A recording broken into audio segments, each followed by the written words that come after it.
గురుగారు, మిథున రాశి వారికి ఈ వారం ఏ విధంగా ఉండబోతోంది? రాహు మాత్రమే దశమంలో యోగిస్తున్నారు.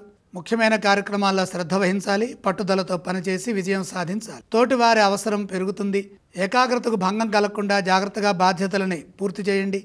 ధైర్యంగా ముందుకు సాగండి. ధర్మబద్ధంగా ఆలోచించండి. గతానుభవంతో నిర్ణయాలు తీసుకున్నట్లయితే అధిక గ్రహాల నుండి ఎదురయ్యేటటువంటి ఆటంకాల నుండి బయటపడతారు. మిత్రుల సూచనలు పనిచేస్తాయి. ఏ పని చేస్తే మేలు జరుగుతుందో ఆ విధంగానే కార్యములు ప్రారంభించండి. ఎట్టి పరిస్థితుల్లో పనులు వాయిదా వేయవద్దు.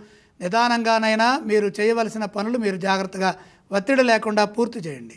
వృత్తి ఉద్యోగ వ్యాపారాల్లో పరిస్థితులను అర్థం చేసుకుంటూ తగు విధంగా వ్యవహరించాలి. ఉద్యోగంలో ఎదురయ్యే విఘ్నాలను సమయస్ఫూర్తితో అధిగమించాలి. ఎంత శ్రమ చేసినా గుర్తింపు కావలసినంత రాదు. కాబట్టి గుర్తింపు కోసమై ఆత్మవిశ్వాసంతో వ్యవహరించాలి. ఆత్మవిశ్వాసం తగ్గకుండా ఓర్పుతో వ్యవహరిస్తే మంచి ఫలితాలు రావడానికి, గుర్తింపు పెరగడానికి అవకాశం ఉంటుంది.